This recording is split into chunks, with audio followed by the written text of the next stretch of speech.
Okay, so why should we care?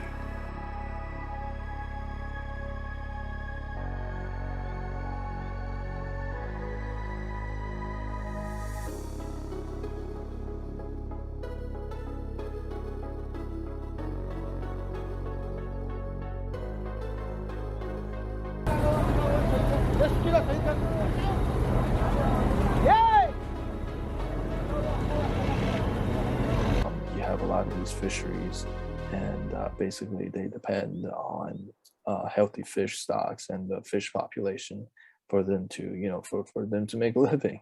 Like right, because fishing is sort of that's what they depend on.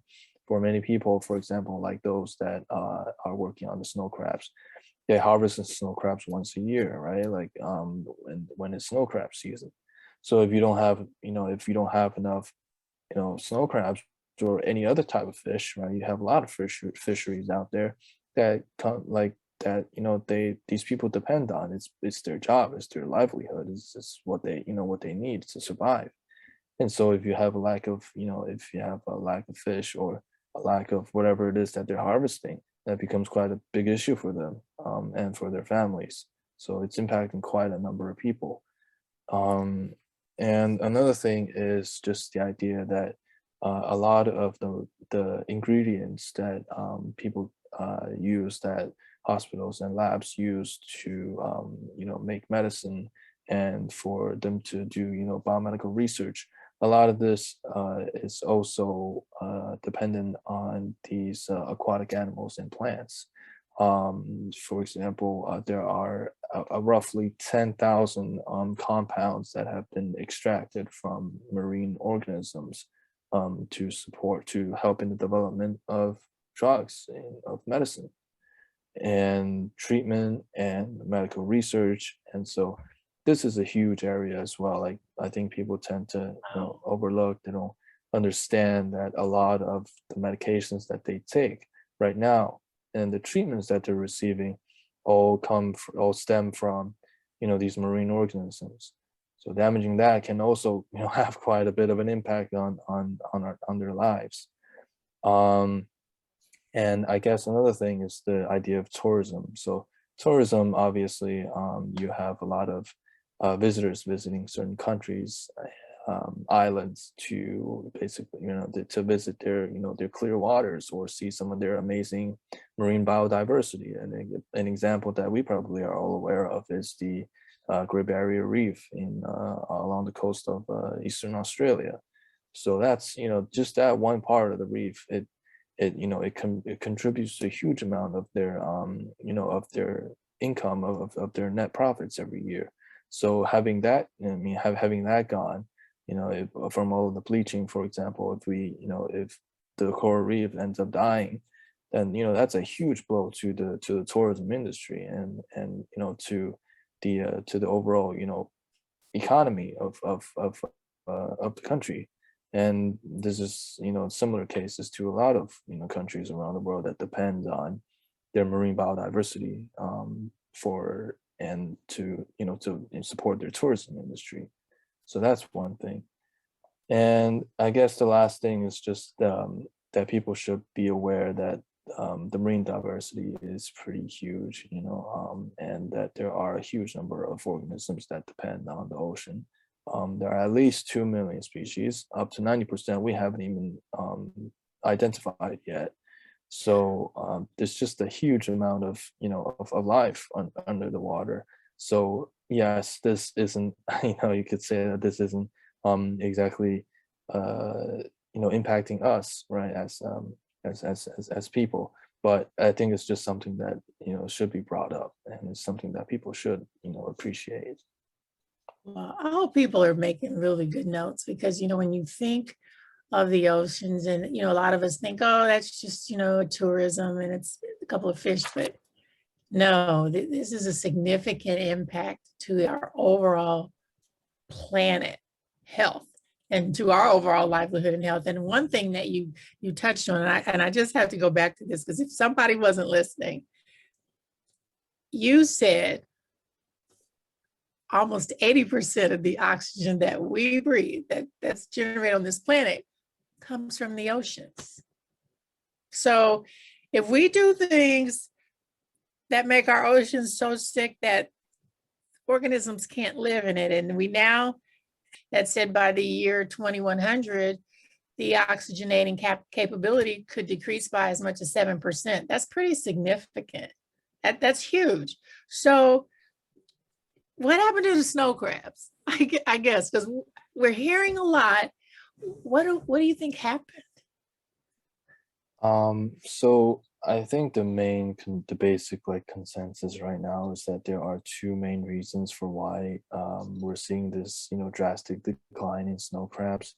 And basically, the reasons are the first one that people probably tend to, first think of in their heads is the idea of overfishing, because overfishing has been an issue that's, been prevalent in the, in the fishing, I guess, in the fishing sort of industry, um, because there have been many like fishery collapses in the past. Like you can date some of them back. There was a major fish collapse back in the 1970s. I don't quite remember which fish it was, like which species, but there was a major collapse in one of their in one of the fisheries back then, and that was mainly due to overfishing and the lack of regulations and policies, and just people weren't really paying attention to how much they were actually fishing. And so there have been quite a number of collapses back then due to overfishing. Um, like for example, between the years of 2021 and 2022, there's been a 40% decline in the number of mature male snow crabs, and that definitely overfishing is one of the reasons why that occurred. So basically, you're taking too much of these fish, of these crabs, out of the ocean. You're not giving them enough time to basically repopulate naturally. So yeah, you're just removing them quicker than they can reproduce and repopulate. So that's basically the idea of overfishing. And but actually, I think the bigger reason scientists are, I guess, more inclined on agreeing with is that is this issue of climate change and global warming, because climate change and global warming, they basically, they're linked together, right? And this has been an issue that's been getting worse significantly worse over the last I guess 2 decades. And then basically the idea is that these snow crabs are known as cold water species, right? They're a type of cold water animal that lives in waters in the Baltic Sea, and they basically live in waters that are cooler than 2 degrees Celsius, so very cold temperatures. And that's basically where they live. That's where they prefer to live. That's their preferred habitat. And so when you have a large, like a significant, global warming event, for example, a heat, like what is it, like a heat wave or something, that is really heating up the oceans, that basically heat that raises the temperature so much that it basically becomes the habitat becomes inhospitable for these crabs.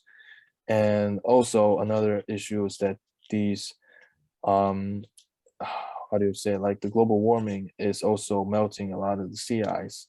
So the sea ice also leads to rising of the temperatures of the water and rising sea levels. And when you have lots of sea ice, it can actually worsen the issue of climate change, because another thing about sea ice is that they can actually reflect a lot of the sunlight, a lot of the UV rays that hit the surface of the earth. They can reflect that. So when you have a decrease in sea ice, it prevents that from happening, and so you increase the rate of climate change, and so that can lead to accelerated, global warming. And basically, it's just it's just a never-ending cycle. Um, and the issue with these crabs in particular is because they live up in the Arctic, where global warming is particularly impactful. Temperatures there have gone up 4 times faster than a lot of the other areas on the planet. So this leads to a a decrease in the cold pools, they call it, on the sea floor. So these small crabs, the infant crabs, they kind of have nowhere to go, and they end up getting like basically squeezed into these tight spaces, these tight corners. And then when you have rising ocean temperatures, not only do they get stuck there, but a lot of their prey, a lot of their prey that they depend on, a lot of their food sources end up dying. So when you have other animals dying, these crabs basically end up having nowhere to go and no food to eat. So that's a pretty big issue. So the idea of this decrease in cold pools and this increase in water temperatures is really detrimental to these crabs. Oh, and before some people may ask, they think, oh, like what about that example that you gave of the fish, migrating to, areas of colder temperature, right? I said that earlier. Um, well, you can't actually do that with these snow crabs because if you think about it, those fish, they're able to migrate because they, they already live at the hottest areas of the earth. So there are a lot of cooler places, right? They just move to the poles, right? The North Pole or the South Pole, and they'll find cooler waters. But these crab, they already live in the Arctic Circle. Like they already live there, so they're already at the poles. You basically can't get waters any colder than 2 degrees Celsius. So they have nowhere to go. They can't go down, right? They can't move towards the equator. Just gets hotter. So they actually have absolutely nowhere to go. So Okay. there's nothing they can do, really. They have Wow. no food and no spaces to live. So people believe that that's probably more of a factor, than overfishing. This is Okay. basically just a quick chart of the population of snow crab, and you can kind of see how their stocks are kind of decreasing over the years. And this has actually been an issue that's so you can see this is an issue that's been going on for a while since like around 1998 2000. And they have some periodic increases in population, but you can see that there's an obvious downward trend, especially in the last couple of years. And this can probably be contributed again to the issue of climate change. So I just wanted to make this information sort of a visual representation so people can see that.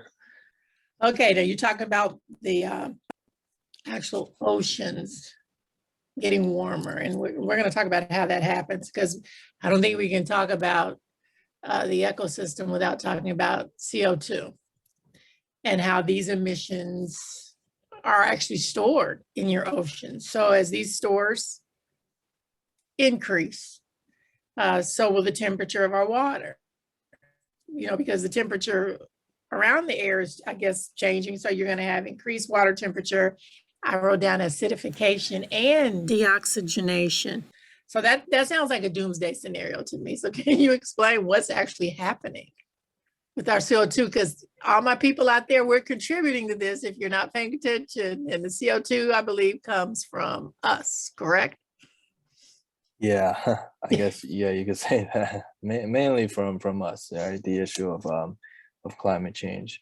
But yeah, so anyway, the idea of basically the increase in carbon in the oceans will kind of lead to 3 different issues. One is that if you have so much carbon in the water, that basically displaces a lot of the oxygen that we have, the oxygen amount in the waters. So when you have these areas of deoxygenated oceans, these areas are particularly known as ocean minimum zones, and these are typically zones that you can find like deep in the oceans. They're typically areas with like very low levels of oxygen, and are areas that fish typically avoid, for for obvious reasons. And then these areas will expand. Basically, they'll spread out, and there will be more of these minimum zones. They'll expand to like the the I guess the higher elevations of the ocean. So because you're having less oxygen, so all of it's getting displaced by the carbon. So you'll have more of these minimum zones that can be So you're limiting the habitat for a lot of fish. And another another side effect of this carbon increase in the oceans is that the like you mentioned earlier, the oxygen content is projected to fall. Like the overall oxygen content of the sea is projected to fall by 7% by 2100, the Yeah, year 2100, 2100. yeah. Yeah. So that's going to be quite a significant impact on the all of the marine organisms that depend on oxygen, um, and it would be very limiting. A limit where they can go, their habitats as well. And overall, just I guess the another thing to consider is that the overall volume of the ocean that has uh, the oxygen depleted. These areas, the volume of the ocean, not just the areas, right, not just the minimum zones, but the volume of ocean will actually increase by 50%. So meaning that like the amount of water that that is deoxygenated will increase by 50%. So that's also quite significant. you know um it's not just yes, it's not just where there's less oxygen. It's just the amount of water that has oxygen depleted, that is deoxygenated, that will increase by 50%. So that's quite a significant amount if you if you think about it, just the amount of water that is will be lacking in oxygen. So that's quite detrimental to these life forms that depend on it. I wish I had some happy slides, people, but hopefully we'll get to some happy slides. But oh my gosh. Okay. We talked about the dredging, but now I want to talk about something called trawling. Okay.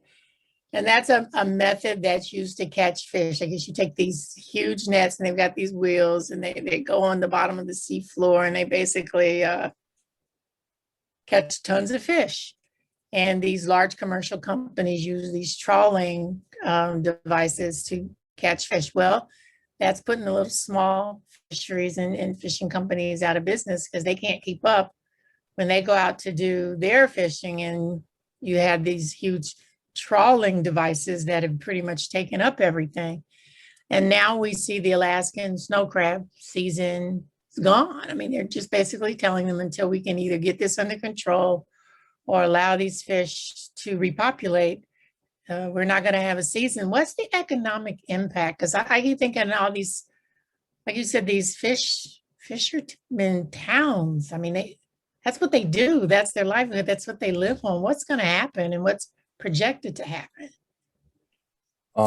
So I think from what we can, like right now, I think it might be a little bit too early to kind of make precise estimates on just the economic impact, how severe it's going to be for for these people that that depend on it. But I think from what we've seen in the past, I think we can agree that it's going to have quite a significant impact. So if we take a look at the past, just back in the year in 2020, there were about 60 vessels that were harvesting these snow crabs.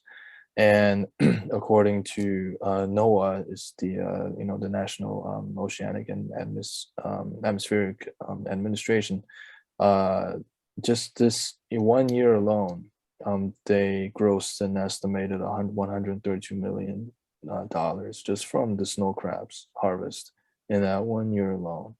And that's already if you recall from that chart that we looked at earlier, that's already a decrease from Yes. when there was an abundance of snow crabs.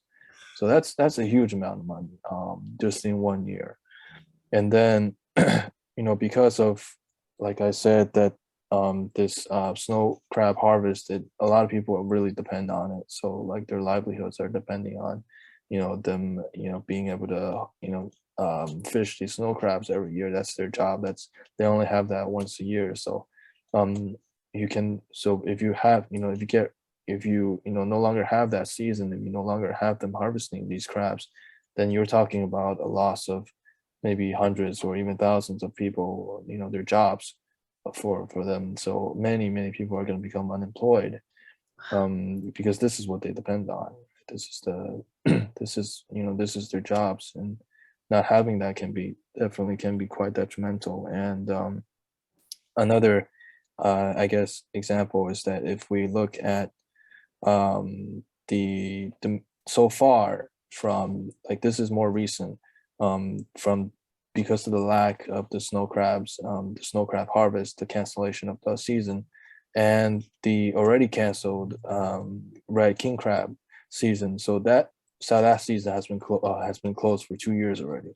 So it's been, it's been very detrimental to, especially to the people in Alaska. So for example, the people in St. Paul in Alaska have lost an estimated $3 million in tax revenue.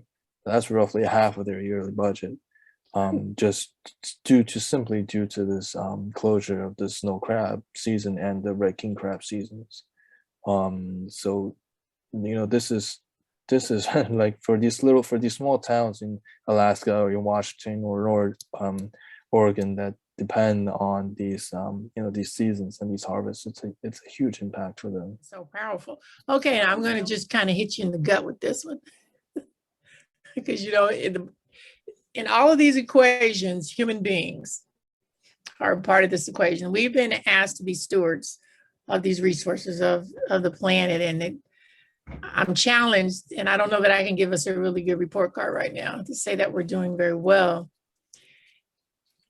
We have to make sure that we have these healthy ecosystems to sustain life on this planet. And yet we don't seem to be doing a good job. And when we're talking, we know it's coming. We're talking about it's coming. What responsibility do we have? Because it seems like we're kind of intellectualizing ourselves out of existence. What do you think?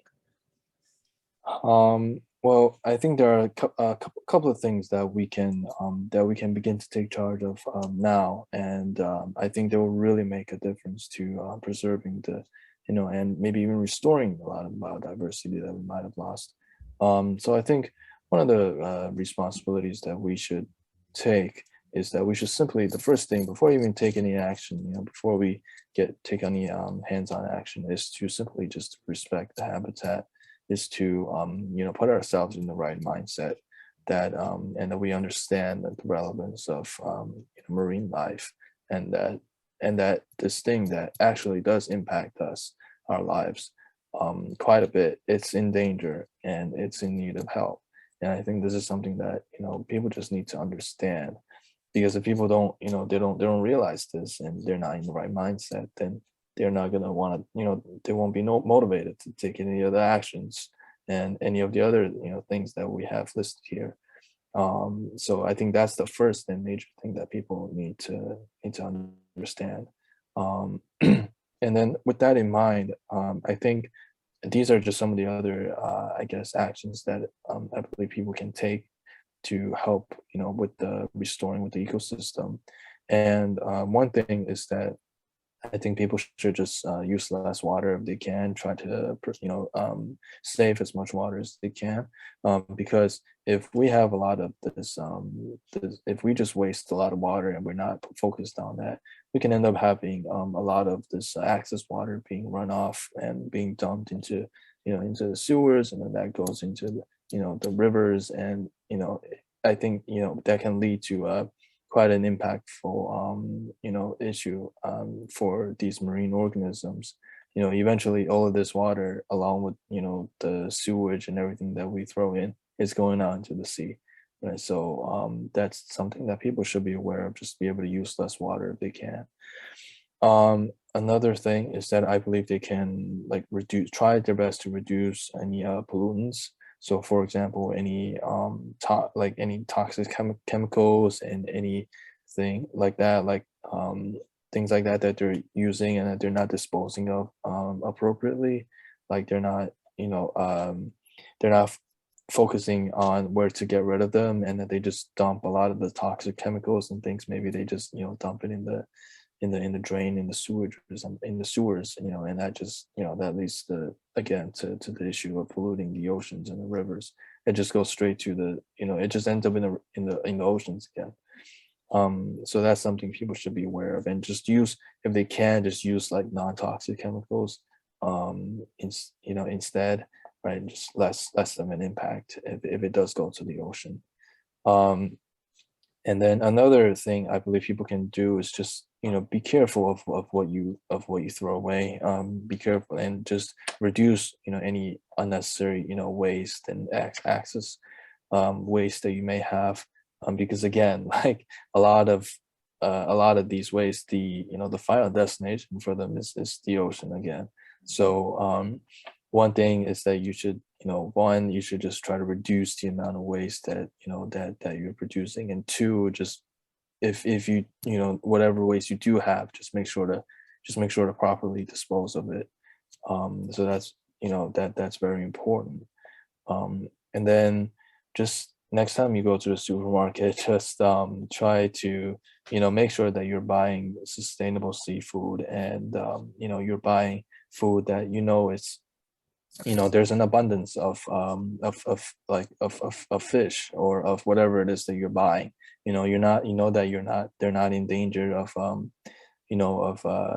they're not in danger of a population collapse. They're not, there's still an abundance of them. So just, I think you should pay attention to what you're buying at the supermarket, and then also, what you use to pick up your seafood, right? Your bags and things like that. Like, I know this is um the people have already said this very often, but just try to use less plastic if you can. Less plastic bags, less plastic, bottles, and just things like that. So then, next time you go to the supermarket, just try to use less plastic. Bring paper bags if you can, or use recyclable bags, bags that you can reuse, and just, be sustainable when you buy seafood. um and then another thing is just make sure you fish responsibly. So um people sometimes, they think that, oh, if they just, it's just one person, right? They're just so if they don't follow like some of the regulations that, these fishing spots that they put up, and for example, like if they fish some of the fish that are too small, or even if they fish some that are potentially, they are, I guess, pregnant with, they with offspring, and that they're about to give birth, and then you fish those up.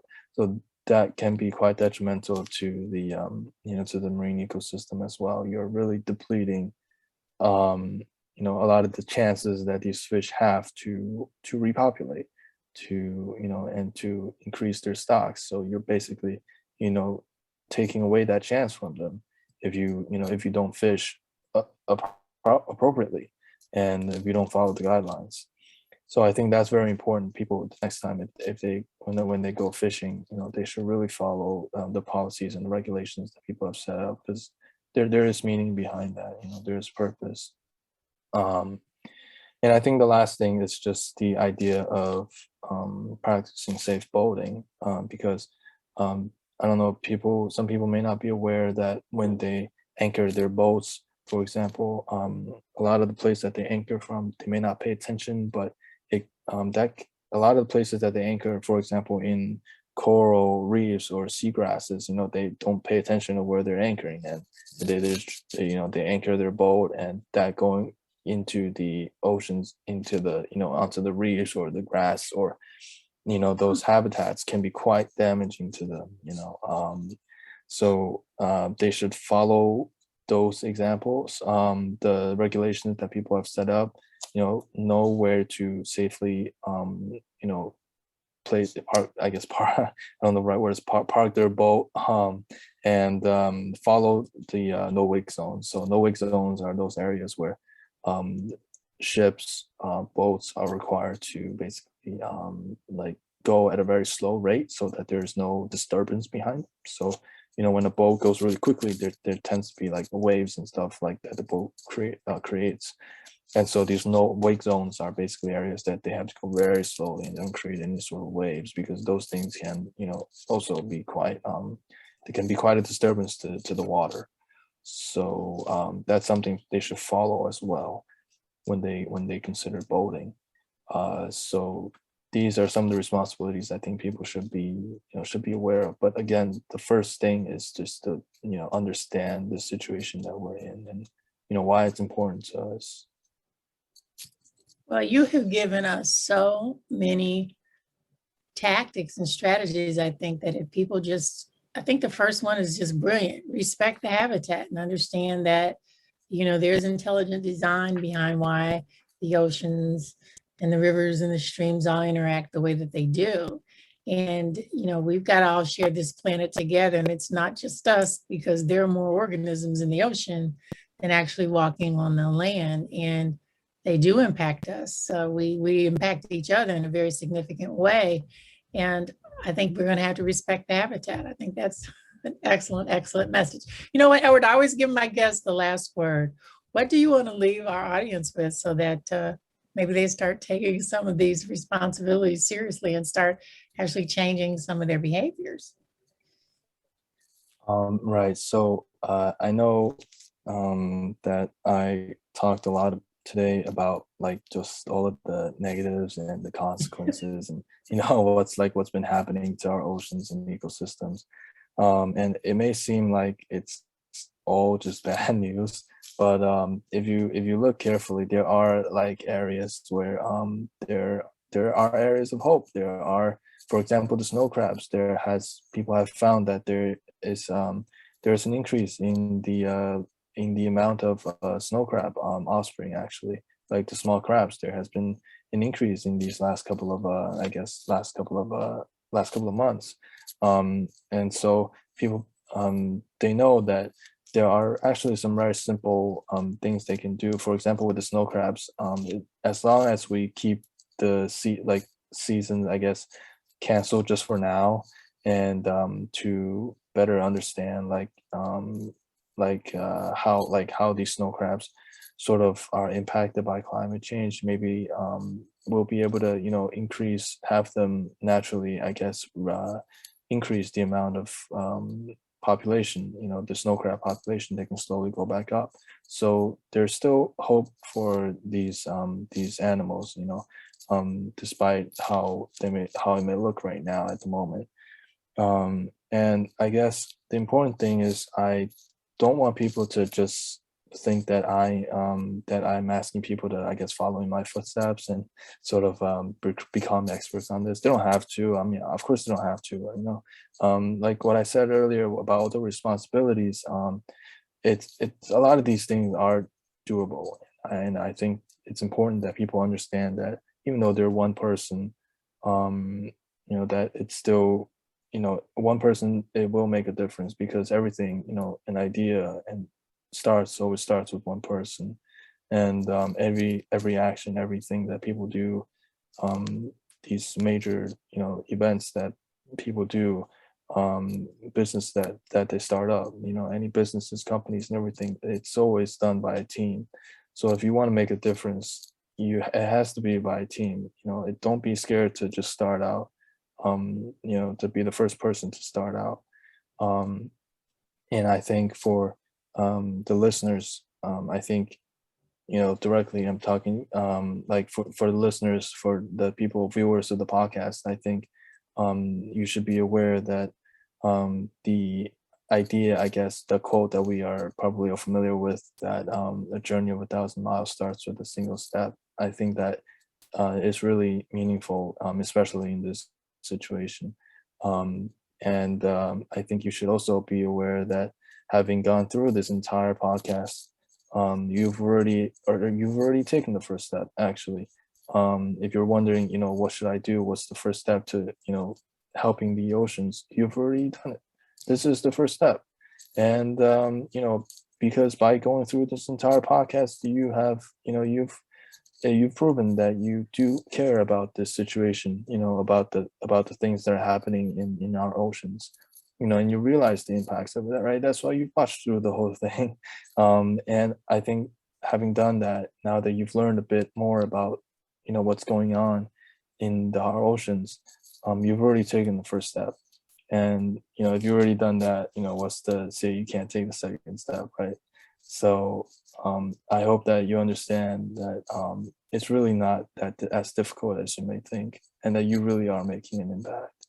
And once you have that sort of mindset, um, I think that you'll see the fruits of your labor. I think a lot sooner than you'd imagine. Well, I want to thank you for coming on Tap Talks. You have been a delight. You have been informative, and hopefully people, the world has a lot of opportunities for us to make a difference. And I think Edward is challenging us all. I know I'm going to start looking at some of these things about sustainable seafood, guys. I'm going to go back and start looking at my grocery list to see if I can make just small changes. And I'm going to challenge one of my families out there. You know what I'm talking about. You may not be able to do any of those 50-pound crab dinners for a while. You are nothing but love, but you may want to just realize that conservation starts with individuals, and we're going to challenge everybody to just do their part. Thank you so much for coming on Tap Talks. You have been a delight. Thank you very much for having me.